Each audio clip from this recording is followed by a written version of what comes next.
मेरे प्यारे विद्यार्थियों और मेरे प्रिय साथियों, आपका दिन शुभ रहे। प्रभु से मैं ये मनोकामना करता हूँ। आज हम लोग पढ़ने जा रहे हैं एक कंट्रोवर्शियल फाइलम या सुपर फाइलम, जिसको नॉन कॉर्डेटा में एस्केलेमेंथीज बोला जाता है। उसको हटा करके उसकी जगह निमेटोडा फाइलम पढ़ने जा रहे हैं। इसके पीछे कारण क्या है ये देखिए। एस्केलेमेंथीज includes one very large group, that is nematoda, and 4 smaller groups, rotifera, gastrotricha, cainorica and nematophora। यानी एस्केलेमेंथीज नामक सुपर फाइलम में 5 बड़े समूह पाए जाते हैं, जिनमें से एक बड़ा ग्रुप है, बड़ा एनिमल्स का ग्रुप है, that is Nematoda.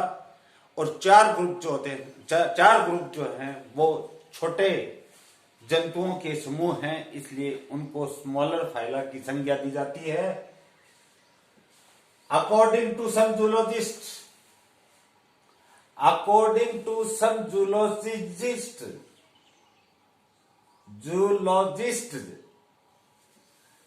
such as Hyman in 1951, Aschelminthes is regarded as a distinct phylum। Hyman ने 1951 में कहा कि ये एक विलुप्त फाइलम है। And the various groups included in it as a classes, और इसमें पाए जाने वाले जितने भी ग्रुप्स हैं उनको उन्होंने क्लासेज के रूप में माना। हाउएवर अदर टैक्सोनॉमिस्ट्स, जबकि अन्य वर्गीकी विज्ञों या टैक्सोनॉमिस्ट ने इनको किस प्रकार से ट्रीट किया, treat different groups as a separate phyla. इनको अलग फाइला के अंदर सम्मिलित कर लिया गया। यानी ये 5, जिनमें से एक बड़ा निमेटोडा फाइलम है और 4 स्मॉलर फाइला है।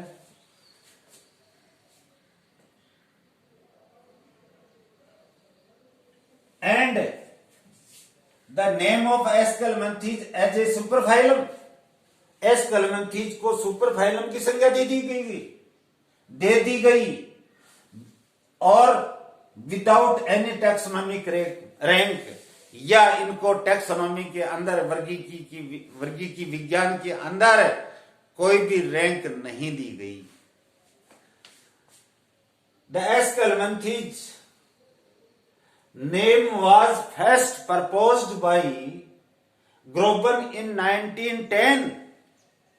1910 में ग्रोबन नाम के टैक्सोनॉमिस्ट ने सबसे पहले एस्केलेमेंथीज शब्द का प्रयोग किया था या प्रस्तावित किया था। In the place of older name Nemathelminthes, इनका पुराना नाम निमेटहेलमिंथीज जो था उसकी जगह 1910 में ग्रोबन ने इसको एस्केलेमेंथीज नाम दे दिया गया। तो ये तो है जो टैक्सोनॉमिस्ट के बीच में जो विवाद चल रहा है, वो विवाद दूर करने का एक छोटा सा संक्षिप्त विवरण। अब अपन पढ़ने जा रहे हैं फाइलम निमेटोडा।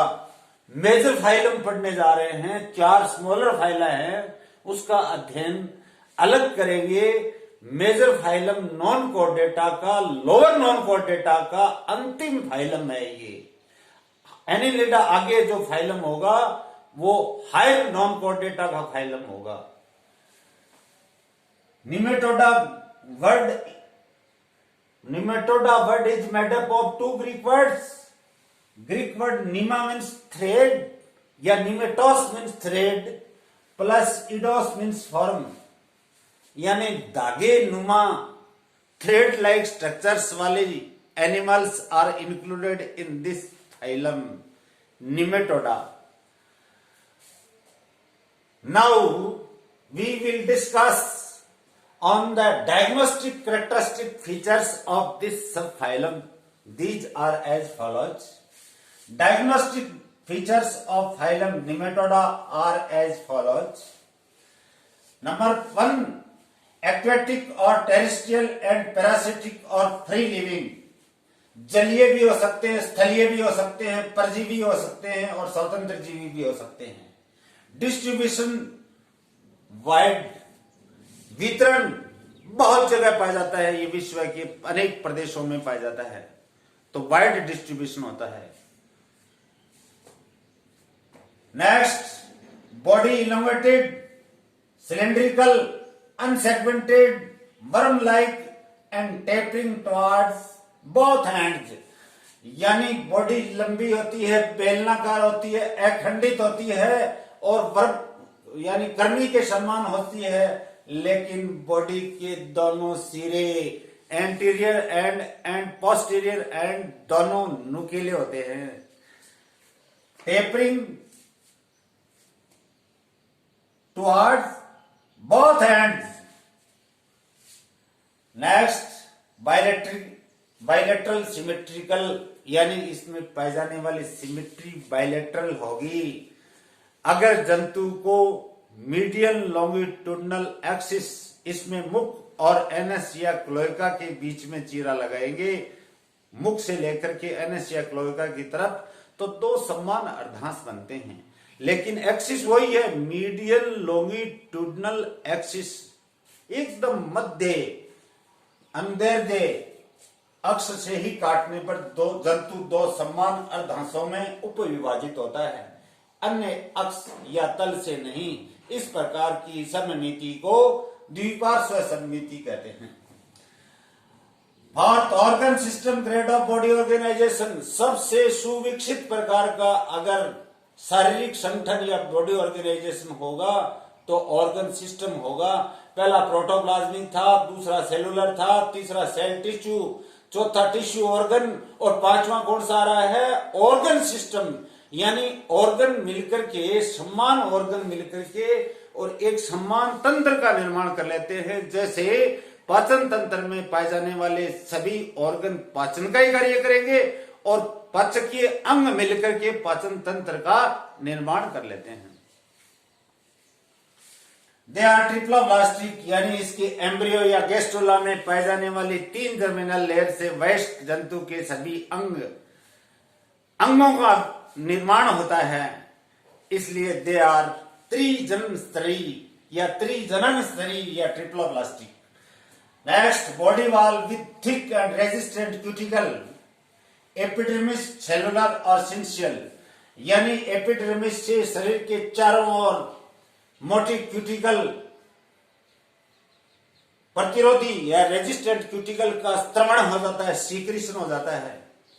ये क्यूटिकल या टेग्यूमेंट जो होता है, ये परपोषी के शरीर के अंदर जब ये जंतु पैरासिटिक नेचर में होते हैं तो परपोषी के शरीर से स्त्रवित होने वाले विभिन्न प्रकार के सीक्रेशंस या स्राव और डाइजेस्टिव एंजाइम से बॉडी को गलने से बचाता है. साथ में ये इसमें पोर्स भी पाए जाते हैं, श्वसन में भी सहायता करता है, उत्सर्जन में भी सहायता करता है और ये एंटी एंजाइम्स भी स्रावित करते हैं, जो कि एंजाइम अगर इनके ऊपर क्रिया करते हैं तो उनको न्यूट्रलाइज करने का कार्य भी करते हैं. तो टेग्यूमेंट या क्यूटिकल एंटी एंजाइम्स भी सीक्रेट करता है. एपिडर्मिस, सेलुलर और सिंशियल. सेलुलर का मतलब है सेल में न्यूक्लियस मोनोन्यूक्लिएटेड, यूनिन्यूक्लिएटेड होती है और सिंशियल सेल वो होंगी जो मल्टी न्यूक्लिएटेड होती है.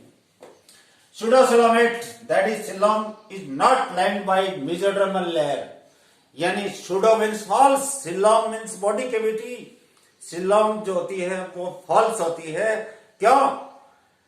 कि चारों ओर से मेसोडर्म परत द्वारा घिरी हुई नहीं होती. नेक्स्ट, सर्कुलेटरी, रेस्पिरेटरी और locomotory organelles cilia are entirely absent. Next, digestive system complete with anus or cloaca. Anus in female, cloaca in male mostly. नर में, मेल में क्लोइका होगा, मादा में एनस होगा. With muscular pharynx and non-muscular intestine, जिसमें पेशी युक्त ग्रसनी या फेरिंक्स पाई जाती है और एक अपेशी युक्त नॉन मस्कुलर जिसमें पेशियां अगर हैं तो फंक्शनल नहीं होगी, वो होगी इंटेस्टाइन. नेक्स्ट 10th पॉइंट ले रहे हैं. Excretory system of glandular organs और कैनाल्स और बाथ फ्लेम सेल्स एब्सेंट. यानी एक्सक्रीटरी सिस्टम, उत्सर्जी जो तंत्र जो होता है वो किसका बना हुआ होता है? या तो ग्लैंडुलर ऑर्गन्स होते हैं या कैनाल्स पाई जाती हैं. जैसे एस्केरिस में पढ़ोगे आप तो एच की आकृति की एक्सक्रीटरी सेल होती है, लॉन्गिट्यूडनल कैनाल और एक excretory canal, transverse canal. H की आकृति की सेल एक्सक्रीटरी सेल होती है. तो कैनाल्स या ग्लैंडुलर और कैनाल दोनों उपस्थित हो सकते हैं, लेकिन जैसे प्लेटियर मंथीज में अपन ने पढ़ा था कि एक्सक्रीटरी ऑर्गन फ्लेम सेल्स होते हैं, प्रोटोनेफ्रिडिया होते हैं, वो फ्लेम सेल्स इनमें नहीं पाई जाती. Nervous system with circum enteric ring और एंटीरियर एंड पोस्टीरियर नर्व्स. यानी नर्वस सिस्टम के अंदर क्या पाया जाता है? Circum enteric ring. Circum enteric ring का मतलब क्या है? फेरिक्स के चारों ओर एक गैंग्लियोनेटेड नर्व रिंग पाई जाती है, उसको सर्कम एंटेरिक रिंग कहते हैं. और उससे फेरिक्स से आगे और फेरिक्स से पीछे की और कई तंत्रिकाएं निकलती हैं. न्यूमरस नर्व आगे और पीछे की तरफ नर्व्स निकलती हैं या तंत्रिकाएं निकलती हैं. Next, sensory organs poorly developed. संवेदांग जो होते हैं वो अल्प विकसित होते हैं और अगर पाए जाते हैं तो किस रूप में पाए जाते हैं? In the form of small papillae and amphids and phasmids present. या तो पेपिली अंकुरकों के समान या एम्फिड और फेस्मिड के अनुसार. अब एम्फिड क्या है? जंतु के लेटरोवेंट्रल पार्ट, लिप के लेटरोवेंट्रल, लेटरल का मतलब पार्श्व है, वेंट्रल का मतलब अधर्ये, लेटरोवेंट्रल लिप पर पाए जाने वाली जो एक पेपिला जो होगा उसके साथ में, प्रत्येक पेपिला के साथ में एक सिंगल एम्फिड होगी एंटीरियर पार्ट में. एम्फिड आ रहा है, ए से चालू हो रहा है, इसका मतलब एंटीरियर पार्ट में है. और ये गस्टेट्रो रिसेप्टर या कीमो रिसेप्टर की तरह, रसोग्राही की तरह कार्य करती है. केमिकल नेचर की जांच करने का कार्य करने वाली संरचनाएं हैं. कौन? एम्फिड्स. फेस्मिड कोडल रीजन में पाई जाने वाली संरचनाएं हैं, सेंसरी ऑर्गन्स हैं. और ये भी कीमो रिसेप्टर यूनिसेलुलर ग्लैंड्स होती हैं जो टेल के या कोडल रीजन के आइदर साइड में खुलती हैं, दोनों पार्श्वों में खुलती हैं, दोनों साइड में खुलती हैं. फेस्मिड्स की उपस्थिति और अनुपस्थिति के आधार पर वर्गीकरण करेंगे. इसको आगे उपवर्गों में वर्गीकृत क्लासेज में क्लासिफाई करेंगे. तो सेंसरी ऑर्गन्स की उपस्थिति और अनुपस्थिति के आधार पे ही करेंगे. तो it is very very important. Phasmid and amphid. A आ रहा है तो ये मान के चलो एंटीरियर, यानी ये सिर्फ अग्र सिरे पर. और फेस्मिड में पी आ रहा है तो पी का मतलब पोस्टीरियर. और पोस्टीरियर और एंटीरियर आपको ध्यान है, एंटीरियर हमेशा हेड की तरफ होगा, पोस्टीरियर पोर्शन हमेशा टेल की तरफ होगा। ए सेक्सुअल रिप्रोडक्शन एब्सेंट, अलैंगिक जनन नहीं पाया जाता। They are dioecious with sexual dimorphism, द्विलिंग यानी कि नर और मादा अलग अलग पाए जाते हैं, लेकिन लैंगिक द्विरूपता सेक्सुअल डाइमॉर्फिज्म वेल मार्क्ड होगी। कैसे? इसमें लिखा है मेल स्मॉलर देन फीमेल्स। सबसे पहले यहां पता चलता है कि मेल फीमेल की तुलना में बहुत छोटा होता है। अब मैं ड्रैकनकुलस मेडिनेंसिस की बात करूं तो 17 से 30 मिलीमीटर लंबा तो होता है मेल, 1730 मिलीमीटर, और 1 से 1.25 मीटर तक लंबी होती है फीमेल। अब तुलना करके देख लीजिए कि मेल फीमेल से कितना छोटा होता है। छोटा होगा तो मोटा होगा, लंबा होगा तो पतला होगा, स्वाभाविक बात है। तो सेक्सुअल डाइमॉर्फिज्म या लैंगिक द्विरूपता सुविकसित या वेल मार्क्ड। फर्टिलाइजेशन इंटरनल, क्योंकि मेल के अंदर कई कोपुलेटरी स्ट्रक्चर्स पाए जाते हैं, चाहे पीनियल सिटी हो या ब्रशी हो, जो फीमेल के जेनिटल ऑर्गन को व वल्वा को ओपनिंग खोलने का कार्य करते हैं और उनके अंदर स्पर्म्स को उनकी ओविडक्ट में छोड़ने का, वेजाइना में ओविडक्ट में छोड़ने का कार्य करते हैं। तो फर्टिलाइजेशन ऑलवेज इंटरनल, इसका मतलब कोपुलेटरी ऑर्गन नाम जैसी संरचनाएं अवश्य उपस्थित होंगी। डेवलपमेंट, बुक्स में लिखा हुआ development usually direct, now development direct भी हो सकता है और इनडायरेक्ट भी हो सकता है, क्योंकि आपने एस्केरिस, बुचेरेरिया, बैंक्रोप्टी, एनसाइलोस्टोमा ड्यूडेनल प्रकार के एनिमल्स आपके सिलेबस में आपने पढ़े होंगे। एक लार्वा रेप्टिफॉर्म लार्वा पाया जाता है और रेप्टिफॉर्म रेप्टाइटिस जीनस से मिलता जुलता लार्वा है, एक जंतु से मिलता जुलता लार्वा है। इसलिए इस फर्स्ट स्टेज लार्वा का नाम रेप्टिफॉर्म लार्वा रखा गया है, क्योंकि रेप्टाइटिस नामक जंतु से या जिन से मिलता जुलता होता है। इनडायरेक्ट थ्रू रेप्टिफॉर्म लार्वा विद और विदाउट इंटरमीडिएट होस्ट, या तो इंटरमीडिएट होस्ट हो सकता है या नहीं भी हो सकता है, यानी कि मध्यस्थ प्रपोषी की उपस्थिति में अप्रत्यक्ष परिवर्तन और या दोनों ही, प्रत्यक्ष और अप्रत्यक्ष दोनों प्रकार का डायरेक्ट और इनडायरेक्ट डेवलपमेंट मध्यस्थ प्रपोषी की उपस्थिति में या अनुपस्थिति में भी हो सकता है। तो यह है overall diagnostic features of phylum Nematoda, और वो भी अपने कंसेप्ट क्लियर हो गए कि मैंने जब तीसरे वीडियो के अंदर मैं जब बता रहा था, दूसरा या तीसरा जो भी था, कि एस्केलेमेंथीज को कुछ टैक्सोनॉमिस्ट सुपर फाइलम मानते हैं और कुछ फाइलम मानते हैं। इस विवाद को दूर करने के लिए इसके फाइलम का नाम रख दिया गया निमेटोडा। क्यों? अधिकांश जंतु निमेटोडा में ही पाए जाते हैं, बाकी के 4 फाइला जो हैं वो स्मॉलर फाइला हैं। और एस्केलेमेंथीज शब्द का प्रयोग करने वाले टैक्सोनॉमिस्ट का नाम आपको पता ही है, कौन था? ग्रोबन। 1910, बहुत पुरानी, 110 साल पुरानी बात है।